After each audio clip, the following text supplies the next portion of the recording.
Vamos a platicar, por supuesto, de diferentes temas que a ustedes le interesan.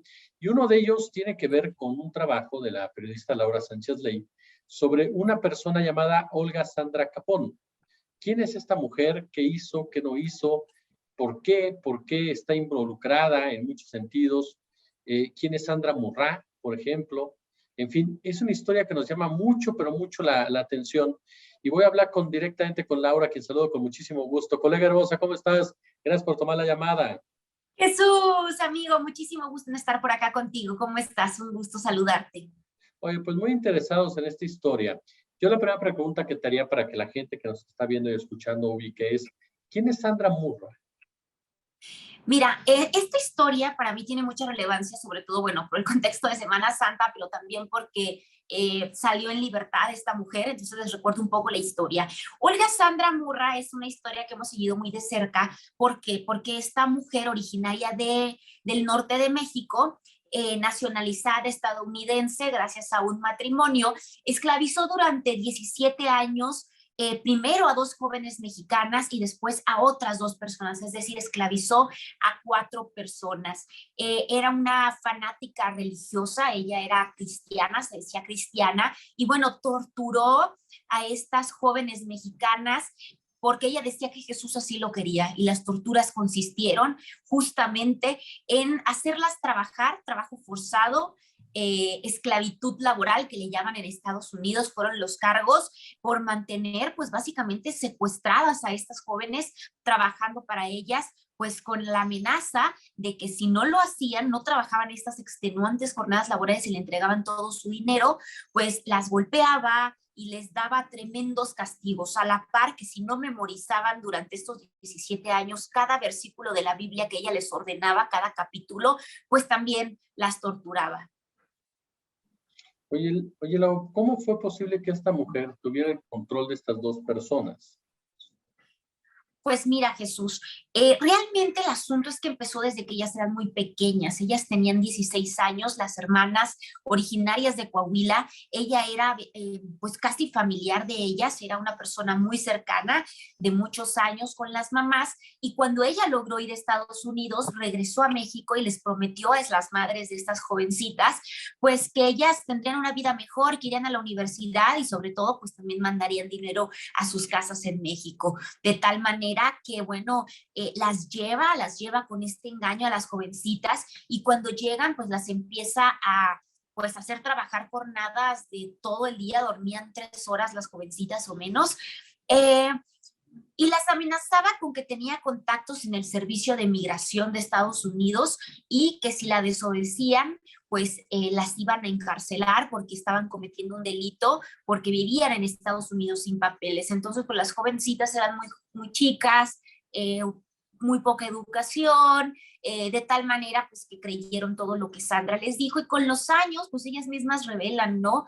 No conocían otra forma de vida, fueron víctimas de este secuestro, de tal manera que llegó el punto en el que ellas perdieron, digamos, contacto con la realidad en el sentido de hacer una denuncia o cualquier cosa, ¿no? Hemos visto pues muchas series y muchos casos de gente que ha tenido la oportunidad de escapar, pero ya es tanto el miedo de este tipo, que infringe este tipo de personas, ¿no? De estos fanáticos religiosos. Oye, Laura, este punto que mencionas, ¿qué tipo de torturas les aplicaba esta persona y cómo las vinculaba con la religión? Pues mira, ella las golpeaba, Sandra recibían tremendas golpizas por parte de esta mujer, era una mujer grande, las encerraba durante días en un closet, por ejemplo, llenaba tinas con agua con hielo congelada, y cuando era temporada de muchísimo frío en Texas, las hacía meterse en estas tinas de agua con hielos mientras las golpeaba y mientras ellas tenían que leer en voz alta versículos de la Biblia. Imagínate, era una cosa horrible. La verdad es que se me enchina la piel con este caso y con este tipo de torturas, ¿no? Esas eran algunas de las torturas que ella hacía, ¿no? Por ejemplo, mientras ellas trabajaban limpiando casas, te digo, les daba algunos pedazos de la Biblia, de tal manera que cuando ellas llegaban tenían que entregar la paga completa, y cuando la entregaban, pues tenían que leer, memorizar esto, ¿no? Si no, bueno, empezaban las golpizas, empezaba la tortura y las encerraba en estos closets que había diseñado exclusivamente para meter a sus víctimas. Me quedo pensando, y de verdad, otro caso más en donde se vincula, como bien señala, la tortura, la religión, en donde nuevamente vemos a las víctimas ausentes de cualquier tipo de apoyo, porque como señala, son muchos años, mucho tiempo, y caray, uno se pregunta por qué nadie volvió a verlas. Claro, claro, claro, Jesús. Mira, y este es un caso, no es un caso tan particular en el sentido de que, y te doy el contexto de lo que está pasando en estos momentos, ¿no? Y por qué tiene tanta coyuntura este tipo de historias. Olga Sandra Murray el año pasado logra, a través de un pedido de clemencia, que la Fiscalía de Texas la libere y le permita continuar su condena desde su casa, ¿no? Esto es una cosa que, como la señora se declaró enferma de cuestiones respiratorias y la pandemia, pues el sistema penitenciario le permitió ir a casa a Olga Sandra Murra después de solo 5 años, es decir, pues nada, ¿no? Comparado con el tiempo que ella esclavizó y victimizó a estas jóvenes. Pero te digo que no es un caso en el sentido de que estamos viendo otro que para mí es muy importante, y es el caso de Nazón Joaquín, líder de la Luz del Mundo, quien precisamente pues está ahorita en el, vamos a decirlo, en el ojo del huracán, porque en el próximo mes de mayo él tendrá una audiencia. Recordemos que a Nazón Joaquín justamente se le acusa de haber pues mantenido también secuestrada a una jovencita, no recuerdo el nombre, me parece que es Xochitl, ¿sí?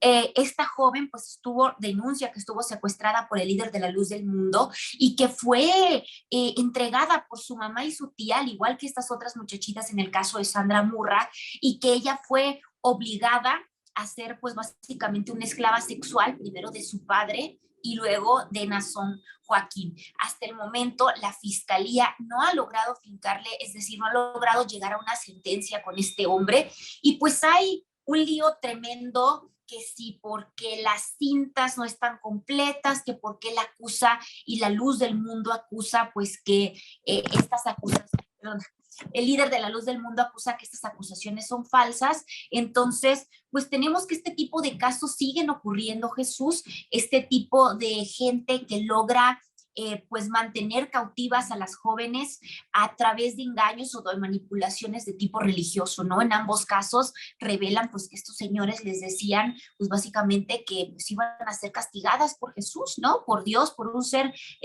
más allá, ¿no?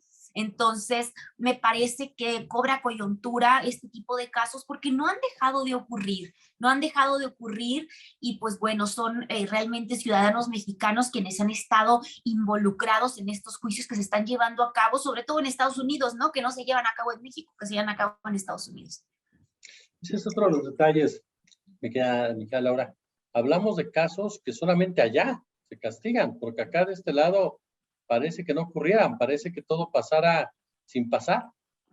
Bueno, claro, recordemos que el líder de la Luz del Mundo incluso hasta tuvo este supuesto homenaje que ha negado mucho el gobierno federal, ¿no? Este homenaje que tuvo apenas semanas antes de ser detenido y llevado a la Fiscalía de San Diego, California, ¿no? Este homenaje que mismos, o sea, que senadores que se encuentran actualmente en el poder, pues supuestamente habrían gestionado con el Instituto de Cultura del Gobierno Federal. Entonces, han tejido relaciones políticas en México también. Recordemos que pues estas sectas evangélicas han estado totalmente ligadas al poder desde hace muchos años, de tal manera, Jesús, que parecería que en México no cometen los ilícitos y se sorprenden las autoridades y empiezan realmente a hacer investigación judicial, ya que Estados Unidos pues bueno, detiene a estas personas. Entonces, creo que es muy importante que algo está fallando, algún sistema de monitor en México para con este tipo de congregaciones, pues está fallando, ¿no? Es, lo mismo pasó en el caso de Olga Murra, quien primero,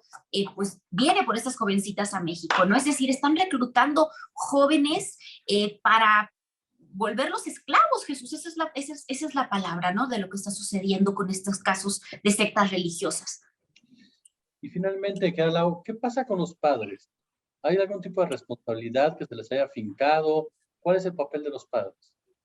No, Jesús, absolutamente ninguna, al menos en el caso de estos dos casos que son los que yo conozco, no se menciona ni siquiera la participación de los padres, ¿no? Se menciona en el sentido de que fueron quienes los entregaron estos líderes religiosos, pero realmente todo el peso de la ley va sobre las cabecillas de estas organizaciones, ¿no? Realmente creo que es muy difícil hablar del papel de los padres en este caso y no me gustaría equivocarme en mis palabras, pero pues definitivamente me parece pues muy aterrador que sean quienes los hayan entregado a sabiendas en algunos casos, como en el caso de Nazón Joaquín y la supuesta declaración de esta chica, y la declaración, perdón, de esta chica en el caso de este señor, pues que sean los padres o las tías en algunos casos quienes entregan a estas jovencitas. Y bueno, que en su mayoría son jóvenes mexicanas, ¿no? Mujeres. Y queda Laura Sánchez Ley, yo como siempre te agradezco muchísimo estos minutos para la octava. Muchísimas gracias, Jesús. Un abrazo. Oye, que pueden checar este y otros datos en tu Instagram de Archivero, ¿no?